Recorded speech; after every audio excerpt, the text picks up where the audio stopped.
maksudnya ikut suami. Tapi berawal dari perjalanan. Dulu tuh pengennya merindukan Tuhan. Islam sih dulu tuh udah pelajari nggak begitu dalam, tapi ada sedikit rasa itu pengen tahunya, pengen tahu akhirnya di raga itu koyok merasa kok yoyo. Akhirnya kan waktu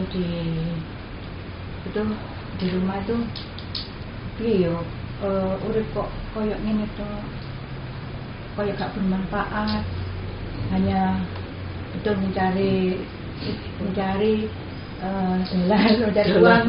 Benar itu, kehidupan tuh memutar hanya itu pagi bangun, ketemu malam lagi tidur, bangun lagi, seperti itu kan tidak ada manfaatnya. Gitu. Terus kedorong juga keinginan untuk merindukan Tuhan. Berawal dari itu. Mengikuti suami. Kebetulan di sini tuh ketemu teman banyak juga, yang ada tetangga, ada teman dulu. Kok di sini semua? Di salah satu teman itu sering saja bicara. Artinya ada, lu di sini tuh begini, kalau dekat dengan Tuhan bisa mudah. Artinya ada ketertarikan. Untuk melampaui itu sulit di raga dulu tuh, banyak konflik juga, mungkin dari itu. Akhirnya dirasa, yang saya kuatkan itu dirasa. Itu tidak konflik di saat yang kasih pengalaman itu waktu di bangunan dulu itu, Pak. Itu konflik itu tuh terus di sini, di saat yang laki-laki itu nggak bekerja, tapi yang perempuannya bekerja. Itu salah satu konflik yang dulu yang saya temui awal di sini. Itu sering ngajak pasangan pulang. Tapi sisi yang ada merindukan Tuhan itu bergejolak, ingin tahu. Akhirnya sering juga dengar dari apa, ini juga diulang sama apa. Kalaupun kita bisa istilahnya bersih hati, istilahnya itu mungkin Tuhan akan menemui saya. Nah, dari situ Pak, saya menemukan itu. Untuk yang bermanfaat itu saya juga menemukan di sini. Saya belajar dari itu. Saya masuk ke sini. Alhamdulillah sampai di sini juga awal ingin merindukan Tuhan juga ya. Ternyata perjalanan di sini ya ternyata juga ada peliknya. Dilihat di sini apa? Untungnya sampean kan tahu mondok nggak sampean ini? Nggak tahu. Ini nek nggak tahu mondok itu dikek pelajaran agama jauh banget. Sing tahu mondok kan lumayan gegesek ya. Kayak sahabat saya ini pernah mondok. Ini pernah mondok gak? Oh nggak pernah, makanya langsung ke atut cepet di notis ya. Ya itu cita-cita. Oh cita-cita ya. Kita pengen mondok, jadi sudah tua mondok di sini. Iya alhamdulillah. Dan kita punya komunitas di sini, sebenarnya pengalaman hidup kalian itu buat saya adalah ilmu juga. Jadi perjalanan teman-teman sampai mau kenal sama Tuhan, sampai percaya tentang pertemuan dengan Tuhan, itu adalah sesuatu yang mahal. Menurut saya itu harta yang luar biasa dibandingkan cuma hanya sebuah dunia semata. Ini yang harus patut kita syukuri. Nggak semua orang bisa percaya untuk bertemu dengan Tuhan. Nggak semua orang dikasih satu wawasan tentang pertemuan tentang Tuhan. Walaupun di Al-Quran itu kadang-kadang diterjemahkan yang lain-lain. Padahal itu harusnya kan harus disimpelkan, harus lebih disederhanakan. Atau ya siru ala tu'asiru, permudah jangan dipersulit. Nah itu kadang-kadang kita mempersulit diri antara diri kita dengan Tuhan. Padahal ada satu bahasa untuk auni astajib lakum, di sini undanglah aku, jangan diartikan mintalah aku. Minta itu bahasa Arabnya lain, salah. Ud'uni, undanglah aku. Aku siapa? Tuhan. Tuhan. Berarti di situ kan nggak ada satu bahasa ud'uni biwasilati bla bla bla astajib lakum. Berarti ini menunjukkan kalau Al-Quran itu benar adanya, mestinya kamu juga nggak perlu ada wasilah-wasilah. Tapi kalau ada orang yang pakai wasilah, sah-sah aja. Kalau menurut versi kalimat ini, ud'uni astajib lakum, undanglah aku Tuhan, astajib lakum, maka akan aku jawab.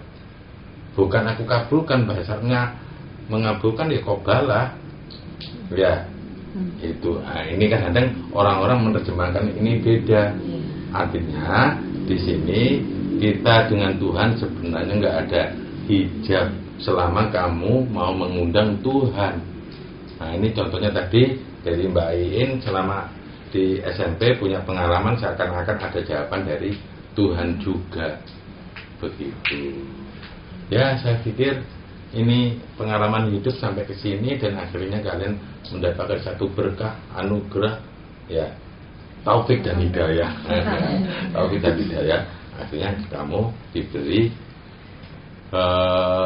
satu permata yang luar biasa, bahwa ketika kita hidup di dunia ternyata bisa terhubung dengan Tuhan, dengan kekuatan Tuhan pula.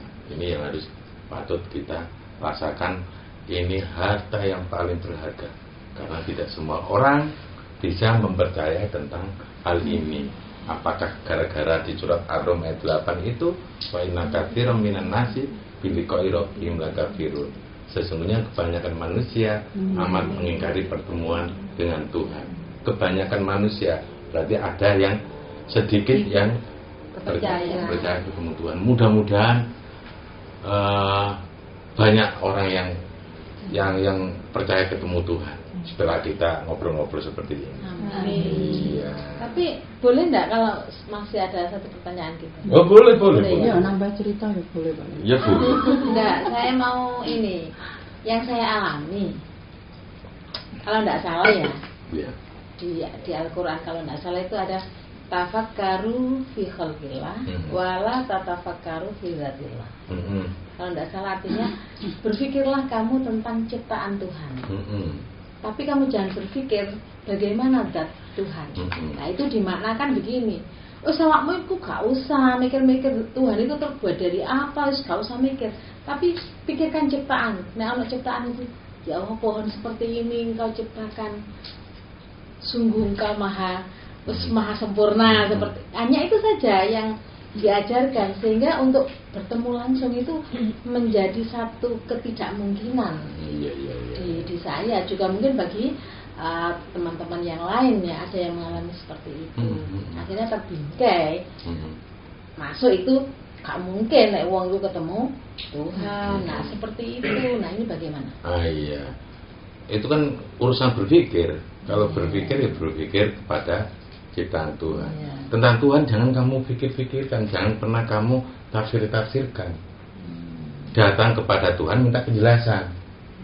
Nah, itu yang kesalahan. Kita nggak memikirkan tentang Tuhan. Jangan pernah kamu mereka-reka tentang Tuhan. Datanglah kepada Tuhan, setelah itu minta penjelasan kepada Tuhan. Kita tanya, terus Tuhan menjawab apa. Nah, ini kadang-kadang nggak diarahkan ke sana. Itu coba kalau itu efeknya kalau orang-orang memikirkan tentang Tuhan ya bisa gila. Makanya ada sampai berpendapat untuk bicara tentang ilmu tauhid umur 40 dulu. Iya, mau pikiran pelik. Sih diajarkan hanya teori tapi tidak experience. Makanya perlu ada tauhid experience, bukan tauhid teoritis. Jadi tauhid yang pengalaman. Kalau pengalaman itu kan guru berharga. Nah, main tentang Tuhan, datang kepada Tuhan, tanya tentang Tuhan itu kayak apa, bagaimana dirinya. Nah, kan di konten sebelumnya kan sudah ada tentang asal usul Maha. Nanti bisa dilihat di sana. Itu kan hasil pengalaman teman-teman kita. Dan pengalaman itu langsung dari Tuhannya, diberi sebuah buku begitu. Mungkin nek terang mikir-mikir itu nanti krungu sing bahasa awakmu mikir Tuhan gak nutut pikiranmu. Seperti itu mungkin. Iya, gak nutut. Mikir tentang Tuhan gak nutut. Ceritanya di asal usul maha sebegitu banyaknya, maha-maha itu. Kita yang orang Islam kan tahunnya kan cuma 99. Ketika sudah kenal dengan Tuhan, ternyata wah sudah di luar dugaan. Dan berterima kasih akhirnya bagaimana mengenal Tuhan secara utuh. Ini pun belum utuh-utuh banget, masih banyak hal yang harus kita pelajari. Iya, harus kita pelajari, kita alami, bukan pelajari, kita alami. Kita alami untuk mengenal Tuhan. Masih bisa diteruskan? Saya boleh nambah. Oh, boleh nambah, boleh. Ini kumpul di sini jadi saya itu ingat pengalaman hidup sebelum kesini. Boleh kayak keling kabeh. Sing tadi disampaikan Kak Ndona dia pernah. Apa tahu cerita ya nek tahu mondok. Lali. Nek kula ngrungokne Bu As niku cerita nek Bu As niku mondoke temenan. Sampai nek ayat-ayat itu apa artine tak niku sering mendengar. Nek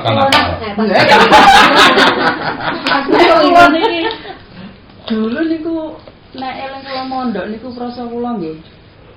Nggih termasuk kategori jare ya pinter ngajine. Jarine. Kok nggih, tapi gak bekas belas deh. Iya. Kakek golek donya. Kaya ngoten. Supaya nek esuk niku tangi terus apa nek arani gendong kitab tafsir kok kaya gendong kitab tafsir kok andel. Kaya apa kok nyanyiane ini kota santri. Iya. Suasananya di kota santri. Tapi hatinya belum. Di kota setan. Iya. Sekarang ini di kota setan. Makanan niku boleh eling kabeh. Lah niki sing kula ingat lagi niku pengalaman itu sebelum kesini ya. Dulu itu rajin beribadah. Kayak iku awak dhewe iki wis komplit. Urip iki komplit. Secara bekerja giat. Ibadah itu rajin. Salat 5 waktu tepat waktu gak ninggal. Salat sunat mulai apa itu? Hajat. Duha ya betul. Duha. Hajat, tobat, tahajud, sembarang kali iku. Tapi batas sampe gak ireng. Lah gak bisa. Iya, Niku kayak niku sempurna. Terus bekerja keras, nglumpukno duit, terus beribadah ya giat. Sedekah nggih rajin nek krasa kula. Gak isoan delok wong butuh ngoten nggih. Nggih ana ya dikekno sampai ke utang. Lah, piye carane disambati wong ku ana sampai utang-utang niku wae. Lah nek eling ngoten niku dengan kehidupan yang sekarang dipertemukan dengan teman-teman di komunitas ini, kayak niku wis tidak ada pilihan lain saya untuk hidup seperti yang dulu lagi, wis moh-moh bahasanya.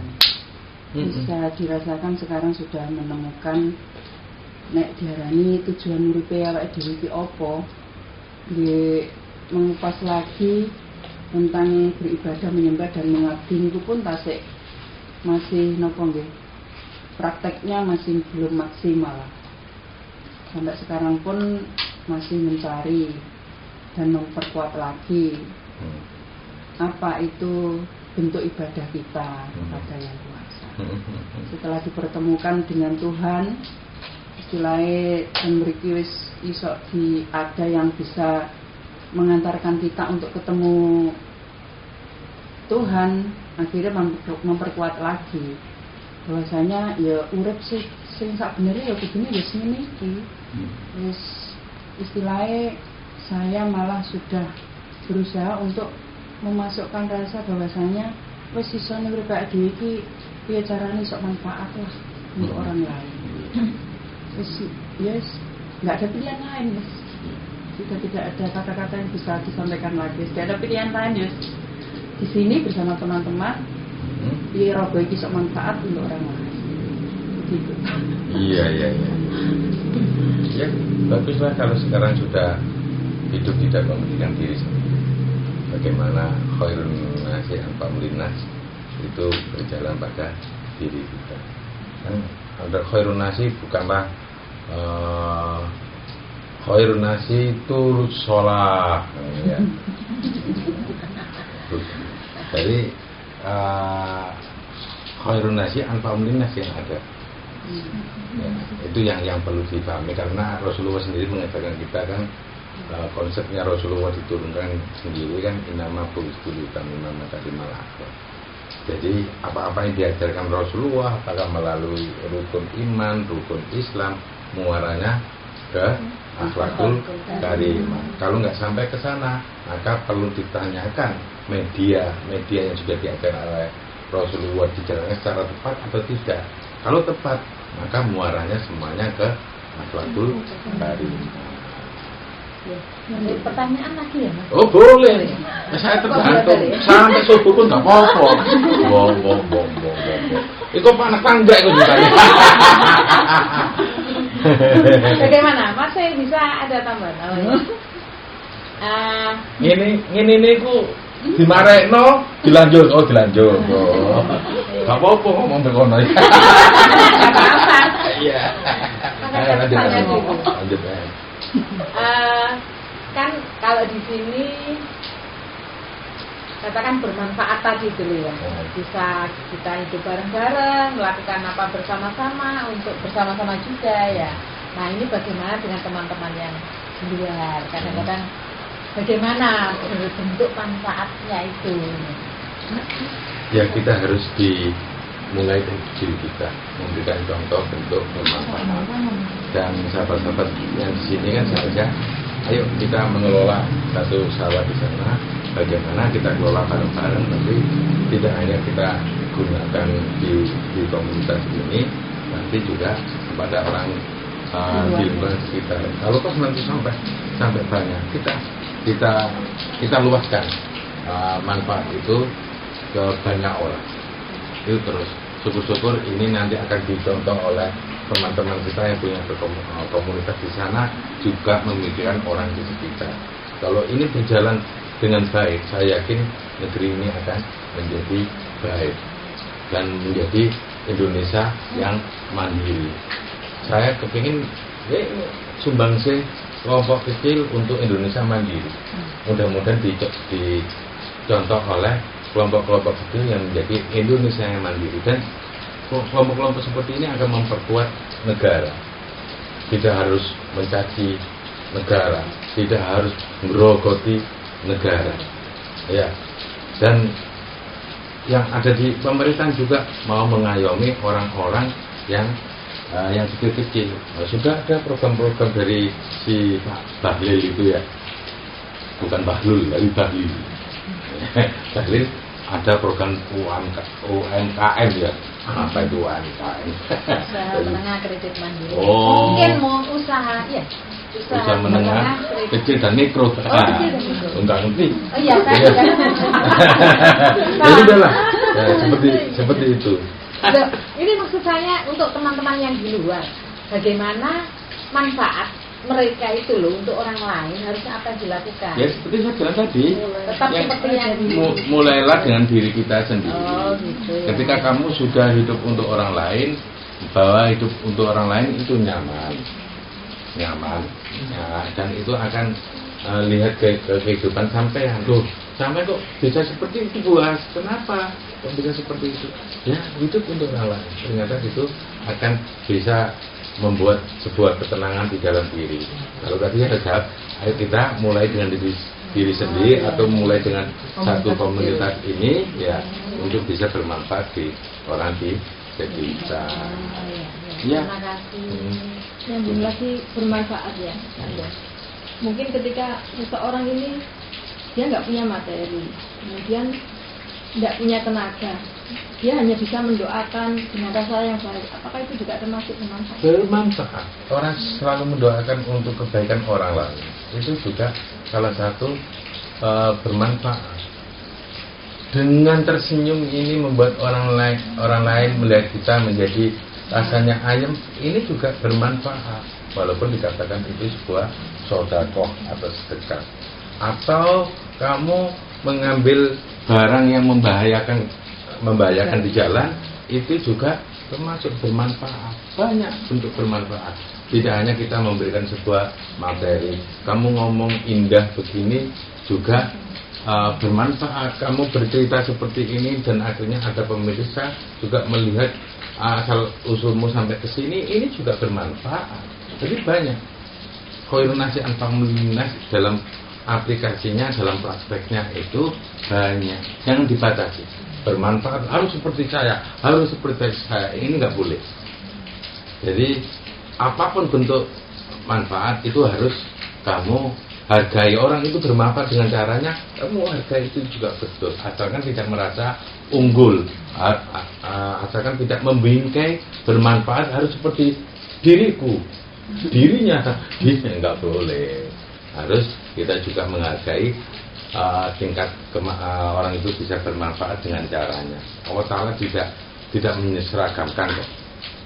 Kamu di lingkunganmu minimal tidak membuat geger, ya, tidak membakar tempat tetanggamu, itu sudah bermanfaat. Tergantung inamal amalu binniyat. Mikir masalah wong liya. Mikir masalah wong liya, mikir terus lu bermanfaat. Iya. Terus tempat ada orang curhat ke kamu merespon dengan baik, itu bermanfaat. Begitu. Ini nyambung kali manfaat ya. Sing bahasa umat urusanmu, duniamu urusanku itu.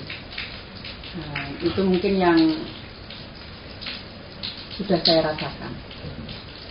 Jadi minimal kalau kita mau memikirkan urusannya umat atau orang lain, itu urusan kita dengan sendirinya dan tanpa kita sadari akan diselesaikan oleh sing ngekei masalah niku. Ngekei masalah lho resani Bu. Sing kosong ngekei masalah. Ya perlu ditingkatkan dulu. Memang ada satu bahasa itu, uruslah umatku maka urusanmu akan aku urus. Jadi yang penting tidak mengharap diurus juga. Akhirnya apa, kekhawatiran kita, apa yang kita lakukan itu menjadi tidak tulus, menjadi tendensius. Ini nggak baik untuk kita. Ya sudah, ngurus saja. Dan Tuhan dengan sendirinya akan mengurus. Dan itu jangan kamu ingat-ingat, profesional dalam mengurus umat dengan cara yang kamu bisa. Ya itu aja. Ini rasanya kan kayak tanpa disadari. Iya, pokoknya bagaimana orang itu baik di mata Tuhan, bagaimana orang lain yang punya masalah segera terselesaikan. Ingat, kita ada satu konsep lagi, 3 hal yang dibungkus satu. Ya, jangan menjadi orang yang berkonflik. Ya, menjadi penetra. Kamu menjadi alatnya Tuhan untuk menyelesaikan masalah orang lain. Dibungkus dengan bagaimana orang lain itu menjadi hamba terbaiknya Tuhan. Ya. Masih ada pertanyaan? Saya ada satu pertanyaan. Nyambung dengan senyuman itu bisa bermanfaat untuk orang lain. Ada bahasa yang sering saya dengar, ketika kamu tersenyum itu akan membuka rezeki orang lain. Tapi ketika kamu berkonflik atau cemberut dan memberikan ekspresi yang tidak enak kepada orang lain, itu sama saja dengan kamu menghambat rezeki kepada orang lain. Nah, itu maksudnya itu bagaimana? Ya, itu ada benarnya. Misalkan kamu senyum, orang itu merasa nyaman. Ketika orang itu nyaman, maka pintu rezeki orang itu akan terbuka. Nah, ketika orang itu awalnya marah itu kan membuat Tuhan menghentikan memberikan rezekinya, karena tanpa sadar orang itu menolak Tuhan. Nggak ada ceritanya dalil inallaha ma'al ghadibin. Nah, ketika kamu menjadi alat atau penyebab orang itu tenang, hatinya damai, maka Tuhan akan bekerja di situ. Tuhan akan memberikan apapun yang dibutuhkan oleh orang itu, termasuk rezeki itu. Itu memang konsep itu bagus. Entah itu konsepnya dari siapapun, asalkan itu baik, kenapa tidak kita lakukan? Apakah itu konsepnya dari orang yang nggak bisa nggak tahu tentang agama, tapi kalau itu baik, pakai. Kadang-kadang kita kan salah mempraktekkan, ya. Undur makol wala tangdur mangkol. Perhatikan apa yang diucapkan, jangan memperhatikan siapa yang mengucapkan. Harusnya kalau kebaikan atau kebenaran itu datangnya dari siapapun, sekalipun dari seorang pelacur pun, dari seorang gigolo pun, gak ono ya. Kalau itu ada ucapan baik, kenapa tidak kita lakukan? Karena kebenaran itu bisa datang dari siapapun, entah itu dari setan juga ada. Kalau ada setan ngomong, jangan ikuti godaan saya. Godaan saya menjerumuskan kamu ke neraka. Misalkan ada setan ngomong begitu, iya, ya ikuti. Oh iya, saya ini setan. Jangan ikut saya. Kamu kan tadi suruh marah, tapi kamu kan nggak marah. Baik kamu. Kalau ada setan begitu, wah sekali. Setan yang bertobat. Iya, setan yang sudah nggak punya pekerjaan. Iya, karena sudah diambil alih oleh manusia. Ternyata yang digoda harusnya setan, ya. Ternyata manusia lebih dari setan. Sudah mensetani manusia-manusianya lain, makanya nggak ada pekerjaan. Akhirnya senggodo dengan cara yang lain, membawa kembali kepada Tuhan gitu. Ya mungkin untuk saat ini kapan-kapan kita bisa ketemu lagi ya. Terima kasih Chandon. Jika teman-teman, dan mari kita ucapkan syukur karena kita masih diberi kesempatan untuk bisa ngomong di acara Ngomong Ae, dan mudah-mudahan ini nanti ada manfaatnya. Saya mohon maaf kalau ada yang kata-kata yang kurang berkenan semuanya. Saya akhiri. Assalamualaikum warahmatullahi wabarakatuh. Waalaikumsalam warahmatullahi wabarakatuh.